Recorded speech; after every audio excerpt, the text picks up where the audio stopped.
This is clearly an old shooting cabin. It's not marked on the map. Is it an alien probe? Look at that for a view.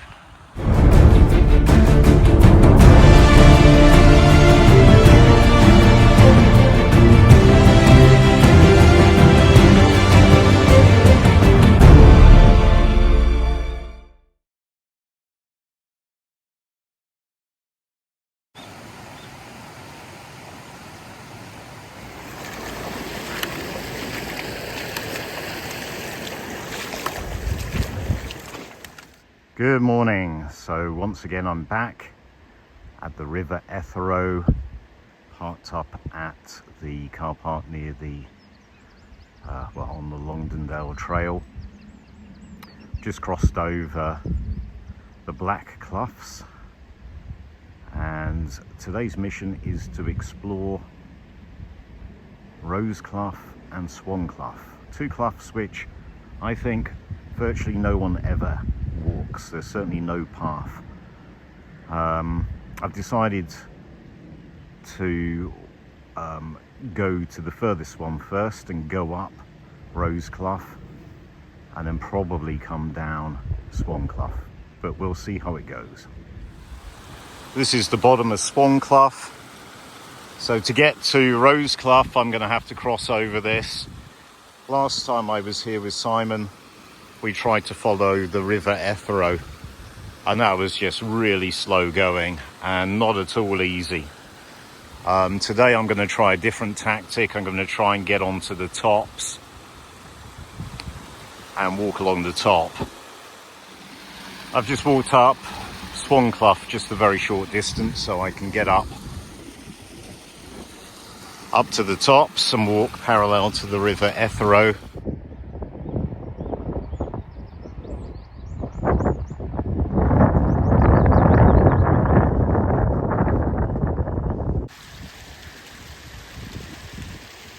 So that took no time at all. So much quicker than trying to follow the river where there's no path and where you're constantly having to make difficult decisions and pick out your route. That took no time at all, and I'm at the bottom of Rose Clough.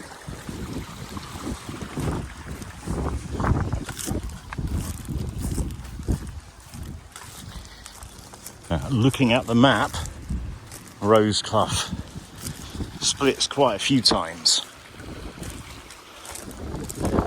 and at the top there's two very distinct routes that you can take, one going off to the east, one going off to the west, and I really don't know at this point which one I'm going to go up or whether I'm going to have a look at both. It all depends which one looks more interesting.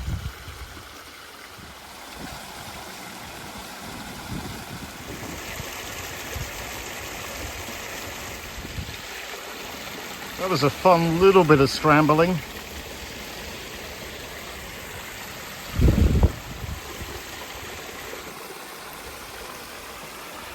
The rain's getting harder. Some of these little spots though, they would be so beautiful on a nice summer's day.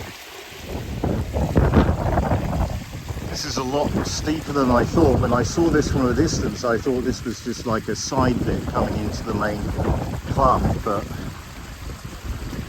no, this is the main way.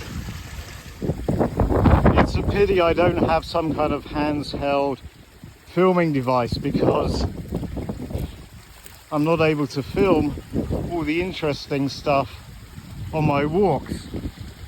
You literally get the before and after shot, but here we are at the top of that very steep part of Rose Clough, and it looks like it flattens out a lot more than I thought. This clough it's not what I was expecting at all. It's not like a typical clough.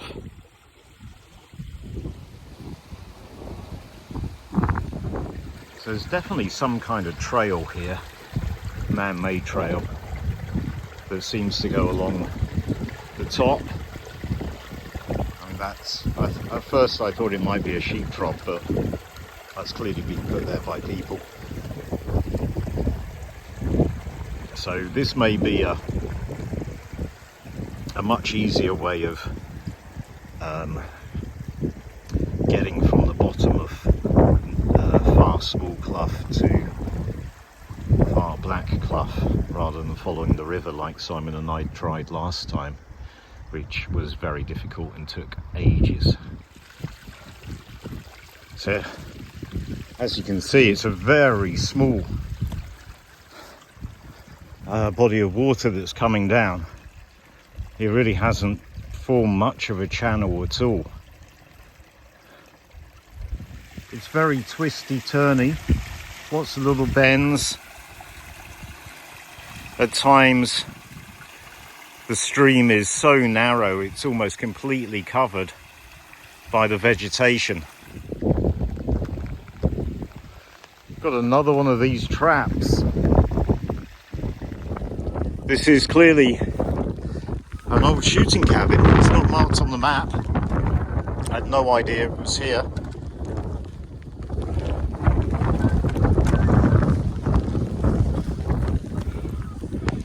Bits of the wall are still left.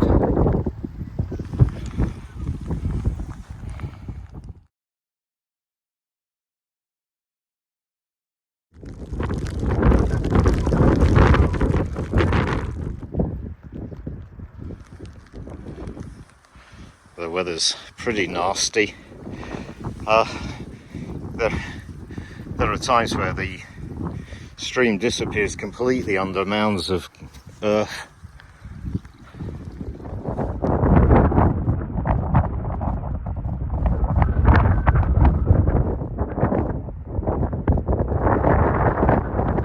The clough continues up a fair way, but as you can see, it's pretty much disappeared completely at this stage, and I really don't see much point in continuing to follow it.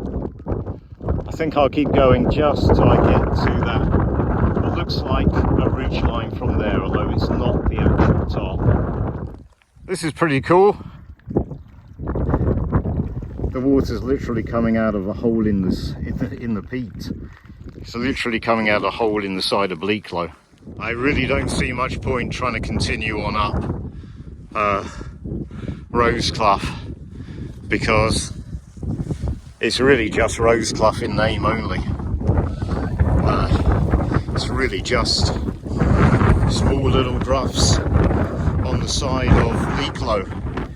So I'm going to cross over and make my way over to Swan Clough. There's something of interest over there though.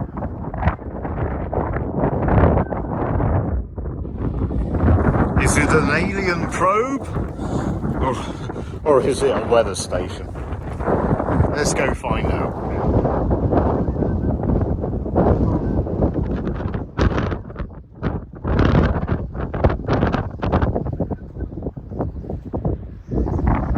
I'm coming up to Swan Clough now, and it really is very close to the track that goes up the side of Far Black Clough.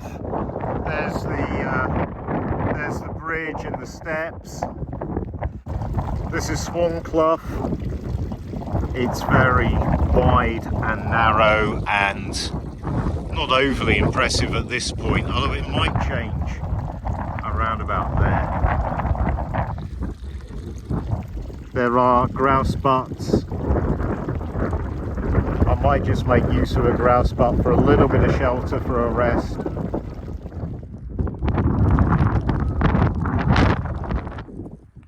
The grouse butt isn't overly useful. It's open on the wrong side.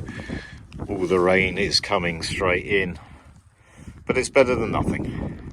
I've just had lunch, sat here on the step of the grass butt, trying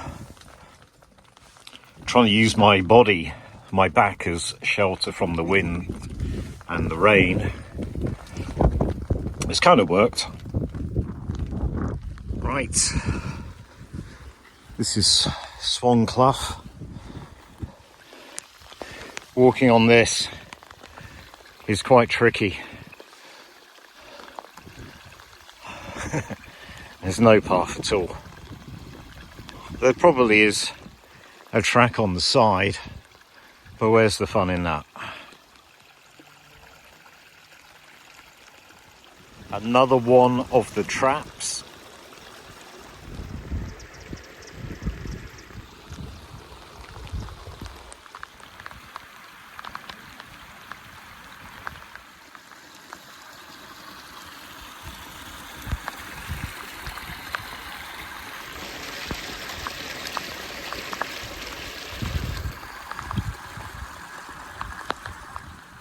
That's a great view right there.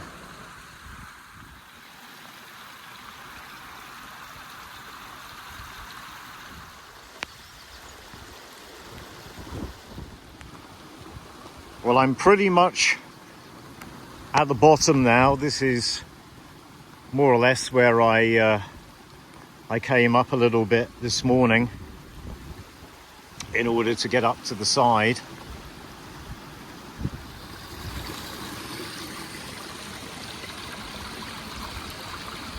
So there's a path that just goes up that way around that big outcrop of rock. And I think there's a bit of quarry work just behind it, just a small bit of quarry work. So I'm going to check that out.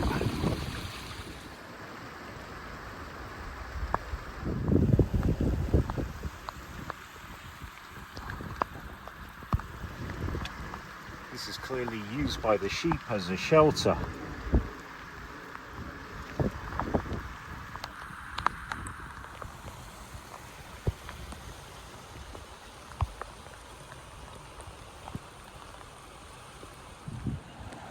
Look at that for a view. There's another little overhang here for the sheep to take shelter.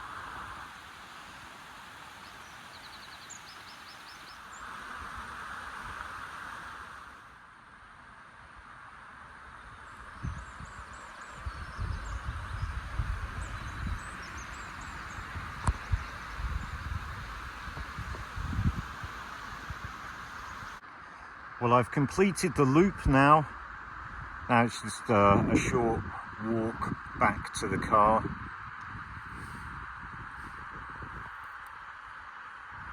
So some conclusions.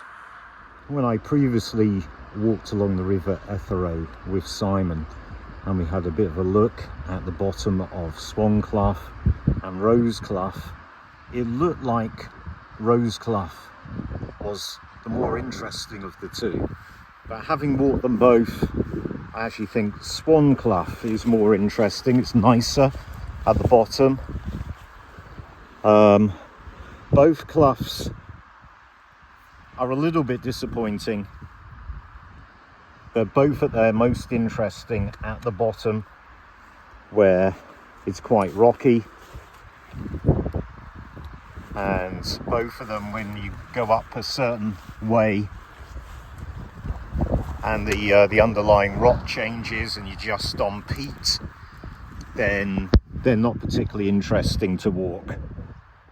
However, last time I was here and Simon and I walked along the River Etherow, it was to see if it was possible to use the River Etherow as a way of making a good circular walk where you can get up and explore one of the more difficult to reach parts of Bleaklow. And we concluded after that walk that it really wasn't practical to use the River Etherow because it's just too risky, too difficult, too time consuming. It took us, I can't remember now, it took us 3-4 hours to get along there, quite a short distance. And if you want a nice long walk on Bleaklow, you don't want such a taxing and time consuming walk at the end of it. However, today I've walked up on the top and it was really easy, or relatively very easy, and relatively very quick to get to Rose Clough, which is about halfway along to get to Far Small Clough. And there are paths that go along the edge. There are trails, so I think it's perfectly possible and perfectly doable to go that way and make a circular walk. Also, although they may not be particularly interesting, you could walk down either Rose Clough or Swan Clough and do a circular walk that way. So yep, there are lots of opportunities to get out and to have a good circular walk on this area of Bleaklow, which is just amazing. You know, this area of Bleaklow is very, very remote and isolated, and it just feels like a wilderness, even though you may not actually be that far away from roads and car parks. Not many people visit that part of Bleaklow, so it's been an interesting walk. You know, whenever you're exploring, you don't know what you're going to find, and the results from today are mixed, but I think on the whole very positive, simply if for no other reason, because it does open up Bleaklow for a good circular walk. But also the bottom of both Swan Clough and Rose Clough are really nice, and on a nice day in the summer they would be really beautiful places to just go hang out. It's turned out to be a pretty short walk, only about 4.5 hours, and that's including stopping for lunch and other breaks and doing a bit of recording every now and then. But I had no idea how long it was going to take, and I am pretty wet.